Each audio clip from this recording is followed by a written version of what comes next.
আগের মিনি ভ্লগে তো তোমরা দেখিয়েছিলে যে মায়ের বার্থডে ছিল, তো আমরা কস্তুরি থেকে লাঞ্চ অর্ডার করেছি। লাঞ্চে সিম্পল লাঞ্চ ছিল, শুক্তো ছিল, মাটন কষা ছিল, গন্ধরাজ চিকেন ছিল, বাঁধাকপির তরকারি ছিল আর 5 রকমের মিষ্টি ছিল।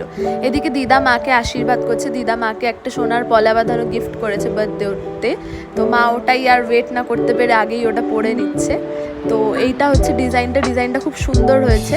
তারপর দিদা আশীর্বাদ করে নিল মাকে। তারপর আমি এই কুর্তি আর এই প্যান্টটা মাকে দিয়েছি বার্থডেতে। আমি আরও একটা কুর্তি দিয়েছি, বাট এটা এখানে নেই ছবিটা, ওটা যেহেতু বানাতে দেওয়া হয়েছে। তারপর এই ঘড়িটা দিয়েছে বাবা, আর ব্যাগটাও দিয়েছে বাবা যেহেতু অফিসে ছিল ওই জন্য আমি দেখাতে পারিনি বাবা যে মাকে গিফটটা দিচ্ছে, তাই জন্য আমি বাবার হয়ে গিফটটা দিয়ে দিলাম। এই ওয়াচ আর ব্যাগ দুটোই বাবা গিফট করেছে। তারপর বিকেলবেলা আমি মা দিদা তিনজনেই একটু বেরিয়েছিলাম ঘুরতে। তো আশপাশটা একটু ঘুরে তারপর ফেরার পথে রাতের ডিনারের জন্য ফ্রাইড রাইস আর চিলি চিকেন নিয়ে বাড়ি ফিরলাম। এইভাবেই ছোট্ট করে বার্থডেটা সেলিব্রেট করলাম। Thank you for watching, by.